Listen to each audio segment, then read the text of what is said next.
मेरे प्रिय भाई और बहनों, आपने कई लोगों को यह बोलते हुए सुना होगा, प्रभु ने मुझसे ये कहा है, प्रभु ने मुझसे ये कहा है। तो आपके मन में सवाल उठता होगा, क्या ईश्वर बोलता है? क्या ईश्वर बोलता है? बाइबल में जिस ईश्वर के बारे में हम पढ़ते हैं और हम जिस ईश्वर पर विश्वास करते हैं, वह ईश्वर जीवित ईश्वर है, सुनने वाला है और बोलने वाला भी है। ईश्वर आदम से बोला, ईश्वर हेवा से बोला, काइन से बोला, ईश्वर इब्राहिम से बोला, याकूब से बोला, इसहाक से बोला, ईश्वर मूसा से बोला, योशुआ से बोला, ईश्वर नबियों से बोला, यशायाह से बोला, यिर्मयाह से बोला, आमोस से बोला, एजेकियल से बोला। ईश्वर बोलता है,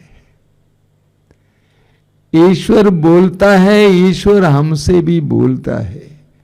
स्तोत्रकार कहता है, स्तोत्र 50 उसके वाक्य 1 में, सर्वेश्वर प्रभु बोलता है, वह उदयाचल से अस्ताचल तक समस्त पृथ्वी को संबोधित करता है। बाइबल हमें बताती है कि ईश्वर प्रेम है और प्रेम हर समय संबोधित करते रहता है। ईश्वर हर समय बोलते रहता है। हमारे जीवन की हर परिस्थिति में ईश्वर हमसे बोलता रहता है। अभी मुझे याद है, कई साल पहले की बात है, भोपाल में बीएसएस ग्राउंड में एक बहुत बड़ा कन्वेंशन हुआ और उस कन्वेंशन, उस सम्मेलन के बाद मैं अकेले जा रहा था पूना एक कार्यक्रम के लिए। ट्रेन में चढ़ गया, रात का समय था, करीब 12 बजे। स्लीपर कोच था, मेरा बर्थ ऊपर था, लेकिन मैंने सोचा बैग नीचे छोड़ दूंगा। नीचे के बर्थ के नीचे मैंने अपना बैग छोड़ा। बैग में पैसा था, बैग में मेरे कपड़े थे, मेरी बाइबल थी, मेरे नोट्स थे। इसके अलावा बाइबल में भोपाल के कन्वेंशन का वीडियो सीडीज थी, बहुत कीमती चीजें थी। मैं ऊपर लेटा हुआ था, मुझे नींद नहीं आ रही थी। रात के 12-1 बजे तक प्रभु मुझे सोने नहीं दे रहे थे। मुझे बताया जा रहा था कि तू जाकर उस बैग को उठा लाओ और अपने सिर के नीचे रखो। काफी देर तक नहीं सो पाए, ऊपर नीचे देखता रहा तो नीचे बैठे हुए लोग, कुछ लोग सो रहे थे लेकिन कुछ लोग बैठे भी थे। आप जानते ही हैं, स्लीपर क्लास में बहुत सारे लोग चढ़ जाते हैं। वे मुझे देख रहे थे कि मैं ऊपर नीचे क्यों देख रहा हूं। अंत में मैं नीचे उतरा, जहां पर मैंने बैग रखा था वहां पर देखा तो एक बैग रखा हुआ था। मैंने वो बाहर निकाला और उसको खोल के देखा तो मेरा बैग नहीं था, उसमें बच्चों के कपड़े थे। मैं बहुत ज्यादा हैरान हो गया। मैंने लोगों से पूछा, भाई यहाँ पे कोई और बैठा हुआ था क्या? उन्होंने कहा, हाँ कुछ दूर चले गए हैं, वे लोग जल्दी उतरने वाले हैं, अपना बैग लेकर उधर गए हैं। मैं तुरंत ये बैग लेकर वहां पहुंच गया। उन लोगों से पूछा, ये आपका बैग है क्या? उन्होंने कहा हाँ। तो मैंने कहा, मेरा बैग आप लिए हैं? तो उन्होंने कहा हाँ, ये तो आपका बैग है। धन्यवाद उन्होंने कहा। धन्यवाद तो मुझे बोलना चाहिए था। ईश्वर बोलता है। हमारे जीवन की विभिन्न परिस्थितियों के लिए ईश्वर बोलता है और हमें प्रभु को सुनने की आवश्यकता है। हमें प्रभु को सुनने की आवश्यकता है। हमारे आश्रम में कई लोग साधना के लिए आते हैं, विशेष करके जो लोग मौन साधना के लिए आते हैं, मैं उनसे कहता हूं मौन हो जाना। और मैं उनसे कहता हूं जब आप मौन हो जाते हैं तो आपको सुनाई देता है। ये सीधी सी बात है। जब आप बात करते हैं तो आपको कम सुनाई देता है, लेकिन आप मौन हो जाइए, आपको सुनाई दे रहा है। तो मैं उनसे बोलता हूं कि मेरा कहने का मतलब, मौन होने का मतलब सिर्फ मुंह बंद करना नहीं है, बल्कि सुनना शुरू करना है। हमारा प्रभु हमसे बोलना चाहते हैं। हमारी विभिन्न परिस्थितियों के लिए, विभिन्न समस्याओं के लिए उनके पास समाधान है, लेकिन उसके लिए आवश्यक है कि हम कान खोलकर सुने। इस्यास नबी का ग्रंथ उसके अध्याय 55 में प्रभु कहते हैं, इस्यास नबी अध्याय 55 उसके वाक्य 3 में प्रभु बहुत सुंदर बात बताते हैं। प्रभु बोलते हैं, कान लगाकर सुनो, कान लगाकर सुनो और मेरे पास आओ, मेरी बात पर ध्यान दो और तुम्हारी आत्मा को जीवन प्राप्त होगा। प्रभु कहते हैं, कान लगाकर सुनो, मेरी बात सुनो और तुम्हारी आत्मा को जीवन प्राप्त होगा। हमारी एक बहुत बड़ी कमी है, हम प्रभु के सामने जाते भी हैं तो बोलते रहते हैं, अपनी आवश्यकताओं को बोलते रहते हैं, हम प्रभु को सुनने को तैयार नहीं हैं।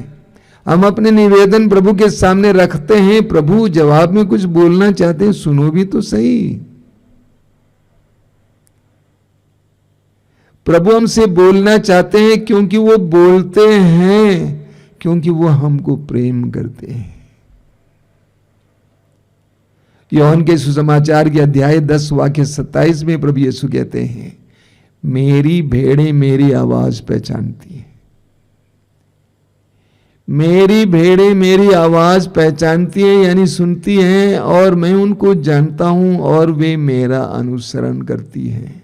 यह एक सच्चे मसीही या विश्वासी की परिभाषा है। एक मसीही वो है, एक विश्वासी वो है जो प्रभु की बात सुनता है और जिसको प्रभु अच्छी तरह जानते हैं और जो प्रभु का अनुसरण करता है। जो लोग प्रभु की वाणी को नहीं सुनते हैं वे प्रभु का अनुसरण नहीं कर सकते हैं। बहुत सारे क्रिश्चियंस ऐसे हैं, बहुत सारे मसीही ऐसे हैं जो चर्च जाने वाले मसीही हैं, रोजरी बोलने वाले मसीही हैं, तीर्थ करने वाले मसीही हैं, मोमबत्ती जलाने वाले मसीही हैं, लेकिन प्रभु की वाणी को सुनने वाले नहीं हैं।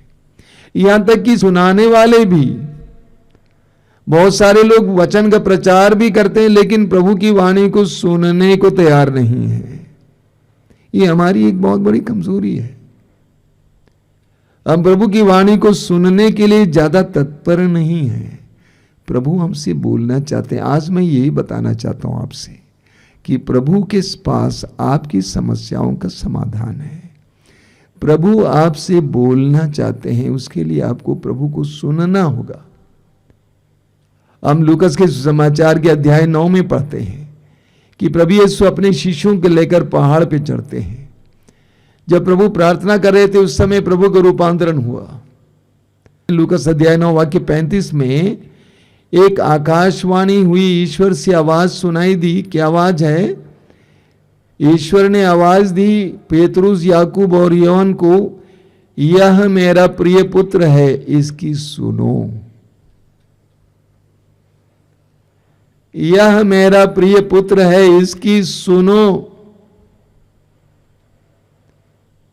तुम्हारे लिए, तुम्हारे जीवन के लिए कल्याणकारी बात यह है कि इसको सुनो। अगर हम प्रभु को सुनने वाले होते तो हमारे जीवन में इतनी विडंबनाएं नहीं होती। प्रभु बता देते हैं, स्पष्ट बता देते हैं। कई साल पहले, 2006 से पहले, जब उस समय हम अपने कुछ टीम के सदस्यों के साथ बड़े सवेरे में 4:30 बजे 5:30 बजे तक प्रार्थना में बैठता था। एक दिन प्रार्थना में बैठते समय अचानक मुझे प्रभु से एक प्रेरणा मिली।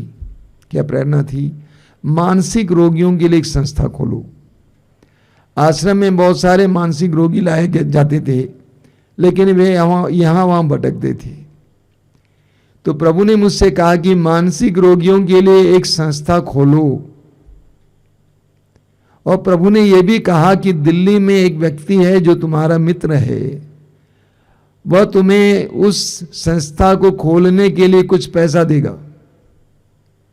मैं इस व्यक्ति के नाम यहां नहीं बताना चाहता हूं।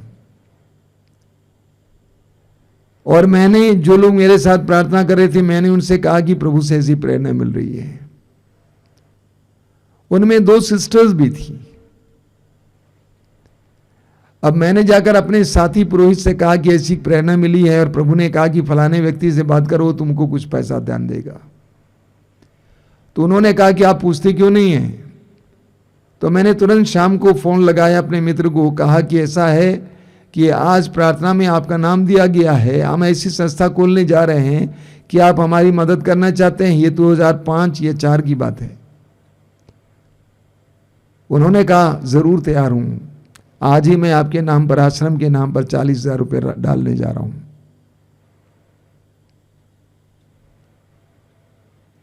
प्रभु हमसे बोलते हैं। और आज मानसिक रोगियों की एक संस्था आश्रम में है, आश्रय, जिसके जरिए सैकड़ों परिवारों को आशीष मिल रही है। दर्जनों दर्जनों मानसिक रोगियों की सेवा हुई है यहां पे। सामुएल के पहले ग्रंथ के अध्याय 3 में हम पढ़ते हैं, सामुएल छोटा सा लड़का था, अन्ना का बेटा। वो प्रभु के लिए समर्पित था। वो पुरोहित एली के साथ मंदिर में रात को सोया हुआ था। पुरोहित एली अपने कमरे में था और सामुएल प्रभु के मंजूषे के करीब लेटा हुआ था। रात को एक आवाज आई, सैमुएल सैमुएल। सामुएल ने सोचा कि पुरोहित एली ने बुलाया है। तुरंत एली के पास गया कि आपने मुझे बुलाया? कहा कि नहीं बेटा, जाके सो जाओ। सामुएल जाके फिर सो गया। फिर आवाज आई, सैमुएल सैमुएल। फिर न पुरोहित एली के पास गया। पुरोहित एली समझ गए कि प्रभु इससे बात करना चाहते हैं। पुरोहित एली ने उससे कहा कि बेटा, जब अगली बार तुम्हें आवाज सुनाई देगी तो बोलना, हे प्रभु बोल, तेरा दास सुन रहा है। अगली बार आवाज आई और सामुएल ने प्रभु से कहा कि हे प्रभु बोल, तेरा दास सुन रहा है। और उस समय से प्रभु सामुएल से बात करने लगे।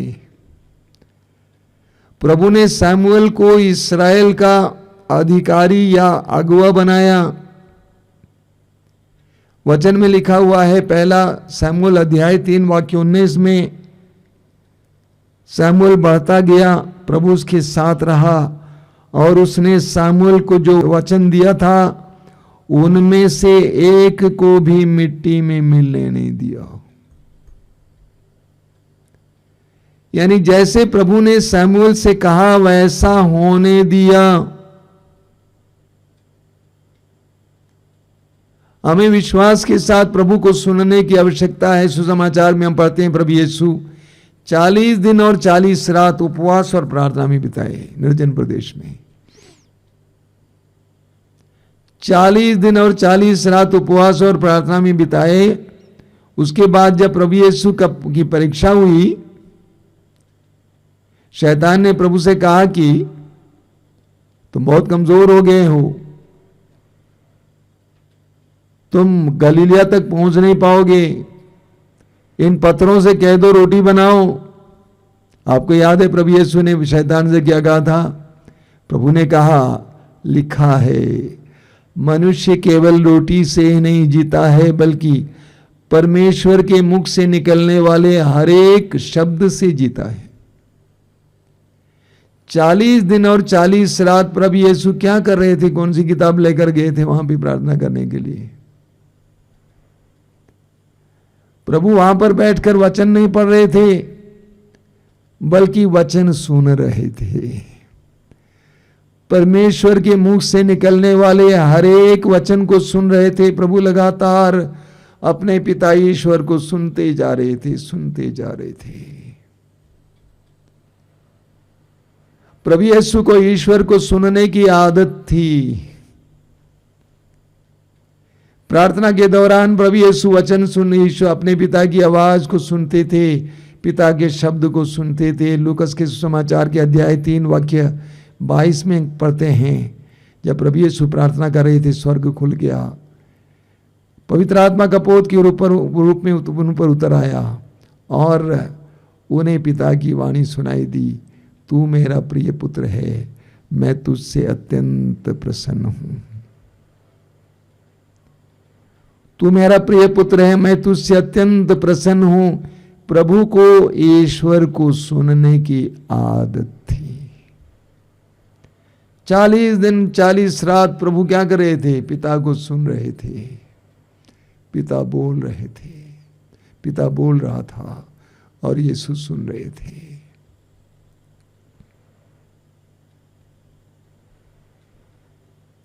मेरे प्रिय भाई और बहनों, अभी आप ये ऑनलाइन कार्यक्रम देख रहे हैं। शायद इसके जन्म के बारे में मैंने आपसे कहा। कोरोना के लॉकडाउन से पहले यूट्यूब में मेरे प्रवचन काफी थे। उस समय करीब 27,000 सब्सक्राइबर्स थे, क्योंकि पहले टीवी में कार्यक्रम चलता था जी जागरण में, और उन कार्यक्रमों को हमारे एक मित्र ने इसमें अपलोड किया था यूट्यूब में।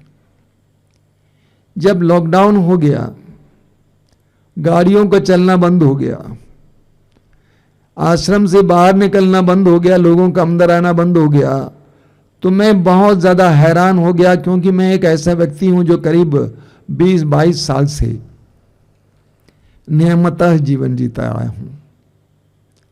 हर साल का कार्यक्रम छपा रहता था, वितरित रहता था। कौन सा दिन कहां जाऊंगा, क्या करूंगा, पूरा लिखित था, और बराबर व्यस्त रहता था वचन देने में। जब बाहर नहीं जाता था, गांव में जाता था। जब बाहर कार्यक्रम नहीं होता था, अंदर आश्रम के अंदर कार्यक्रम होता था, बराबर कार्यक्रम होता था। मैं हैरान हो गया। मैंने कहा मैं कैसे समय निकालूंगा?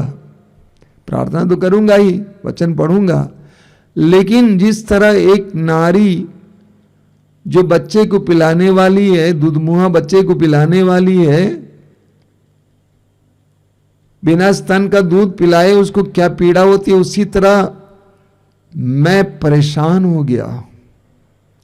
मैंने कहा ये संभव नहीं है, अब क्या करूंगा? तो प्रभु ने मुझसे कहा बड़े सवेरे जागो और प्रार्थना करो। यहां पर एक भाई रहते थे, उनका नाम है जॉन। मैंने पूछा जॉन बहुत प्रार्थना करते हैं। मैंने पूछा जॉन कब उठते? सुबह 5:30 बजे फादर। मैंने कहा 4:30 बजे प्रार्थना में आओगे? कहा कि कोशिश करूंगा। कमरे के बगल में एक छोटा सा चैपल है, प्रभु का भवन है। हम दोनों प्रार्थना में व्यस्त थे सुबह 4 बजे। पहले दिन ही प्रार्थना के दौरान जब हम लोग बहुत पीड़ा के साथ प्रार्थना कर रहे थे, सारे समाज के लिए, संसार के लिए, और भाई मैं भी अपनी पीड़ा को व्यक्त कर रहा था कि प्रभु मैं नहीं सह सकता, ये बहुत कठिन है मेरे लिए। तो प्रभु ने एक सुंदर संदेश दिया।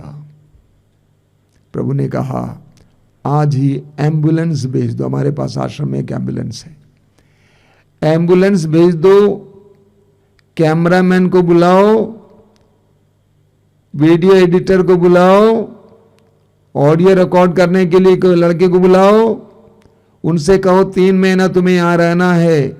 एम्बुलेंस को जाने दिया जा रहा था, मैंने प्रभु के आदेश का पालन किया, एम्बुलेंस भेजा गया, तीनों को लाया गया, वे यहाँ पे रहने लगे।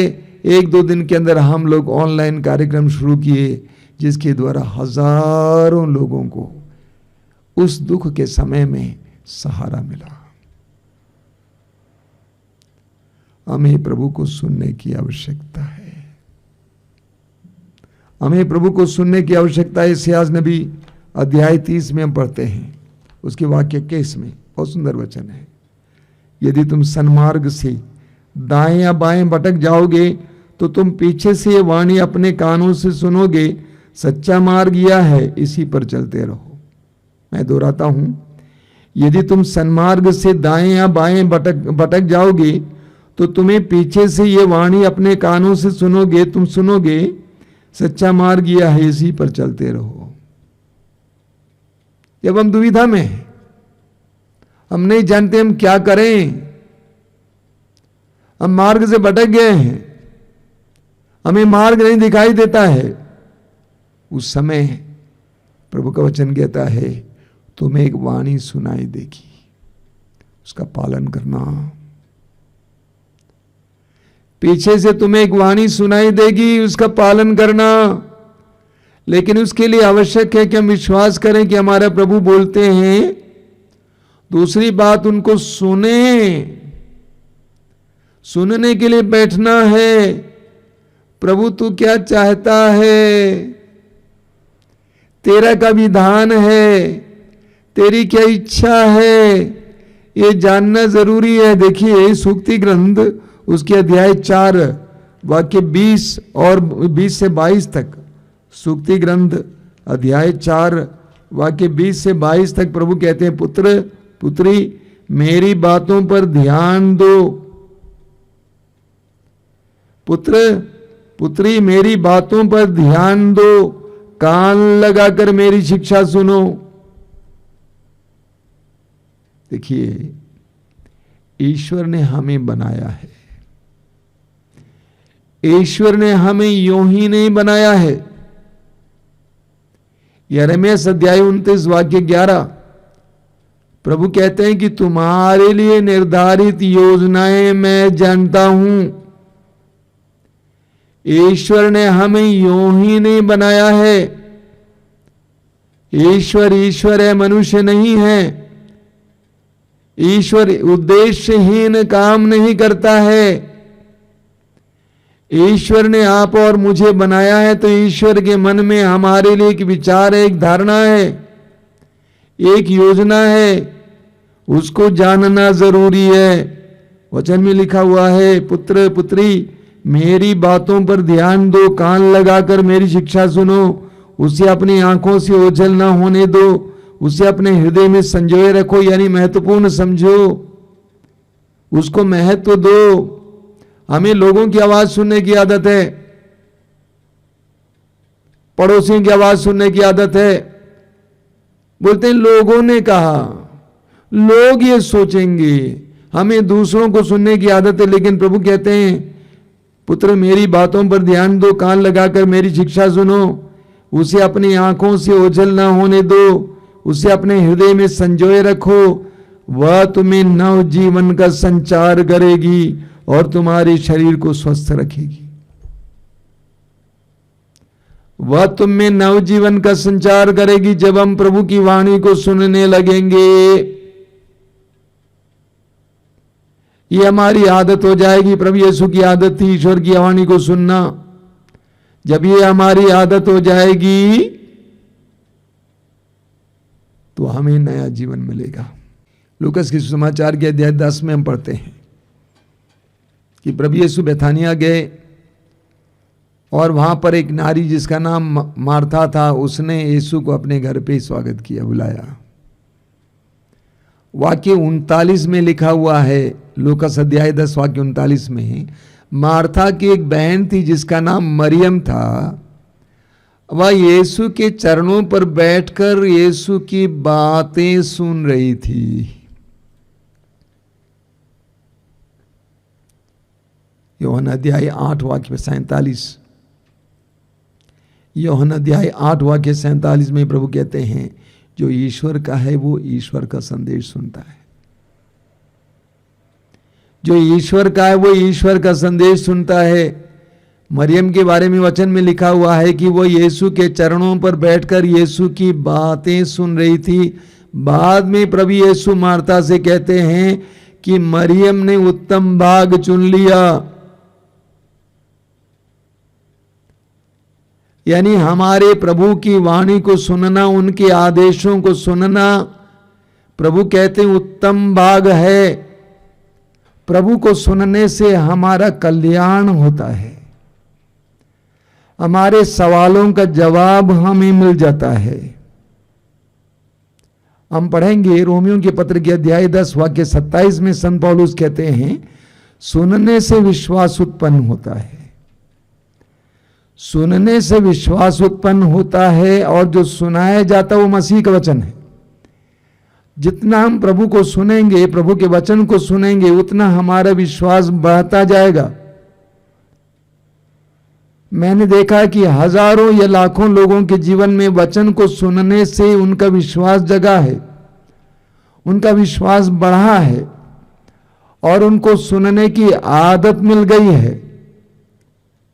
हमारे आश्रम में सुबह आ जाइएगा, दर्शन भवन में कई लोग एकांत में बैठकर मौन होकर प्रभु को सुनते रहते हैं, उन्हें सुनने की आदत हो गई है।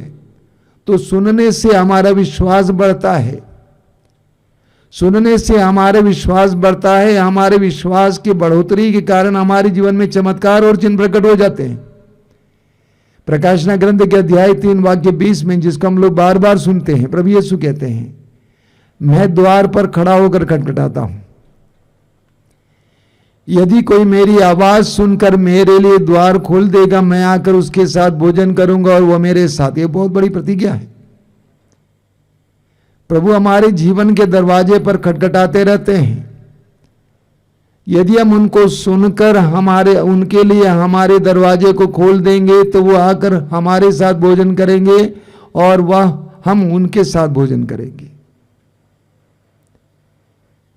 जब प्रभु को सुनकर प्रभु के लिए हमारे जीवन के द्वार को हम खोल देते हैं तो प्रभु और हमारे बीच में एक आदान प्रदान शुरू हो जाता है। वो हमारी परेशानियों में सहभागी हो जाते हैं, हमारी परिस्थितियों को अपने ऊपर ले लेते हैं और हमें अपने वैभव से भर देते हैं, हमें अपनी कृपाओं से भर देते हैं। उसके लिए आवश्यक है कि हम सुनने वाले बने। मत्ती के सुसमाचार के अध्याय 13 में प्रभु यीशु बीज बोने वाले के दृष्टांत के बारे में बताते हैं और प्रभु यीशु कहते हैं वाक्य 9 में, जिनके कान हो वे सुन लें। हम जानते हैं कि यीशु को सुनने के लिए जितने भी लोग आए थे सब सुन सकते थे, तभी तो सुनने के लिए आए। लेकिन प्रभु एक आंतरिक कान की बात कर रहे थे, बाह्य कान सुन रहे थे, लेकिन सवाल ये खड़ा होता है कि आंतरिक कान सुन रहे हैं कि नहीं सुन रहे हैं। प्रभु कहते हैं जिसके कान हो वे सुन लें। जब हम अपने आंतरिक कानों को प्रभु को सुनने के लिए खोल देते हैं तो हमारे जीवन में प्रभु चमत्कार और चिन्ह प्रकट करते हैं। मेरे प्रिय भाई और बहनों, हम प्रभु के सुनने वाले बने, हम बोलने वाले हैं। जैसा कि मैंने कहा, जब भी हम प्रार्थना में जाते हैं हम बोलते रहते हैं। अरे जवाब भी तो सुनो, जवाब सुनना जरूरी है। समस्या बोलना ही काफी नहीं है, बल्कि समाधान सुनना भी आवश्यक है। प्रभु कहना चाहते हैं कि तुम्हारे समस्या का समाधान यह है, तुम्हारे सवाल का जवाब यह है। तो हम सुनने वाले बने,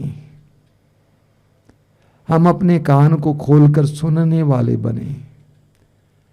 प्रभु के चुने हुए सभी सेवक प्रभु को सुनने वाले थे।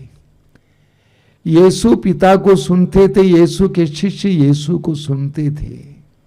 हम भी सुनने वाले बने। आइए हम प्रार्थना करें। प्रभु धन्यवाद देता हूं आज के सुंदर समय के लिए, तेरी आशीषों के लिए धन्यवाद देता हूं। तेरे संपूर्ण वचन में, पवित्र धर्म ग्रंथ बाइबल में तेरा वचन लिखा हुआ है। हम सुनते हैं कि तू कहता था, तूने कहा प्रकाश हो जाए, प्रकाश हुआ। और प्रभु यीशु जैसे तूने कहा वैसे हुआ। तूने रोगियों को शब्द मात्र से चंगा किया और लोगों ने तेरे वचन पर विश्वास किया। शतपति ने कहा कि आप शब्द मात्र कह दीजिए और मेरा नौकर चंगा हो जाएगा। हमें तुझे सुनने की कृपा दीजिए, तुझे सुनने के लिए समय निकालने की कृपा दीजिए, तुझे सुनने के लिए अपनी आंतरिक कानों को खोलने के लिए कृपा दीजिए। धन्यवाद यीशु, धन्यवाद। तेरी स्तुति, तेरी आराधना।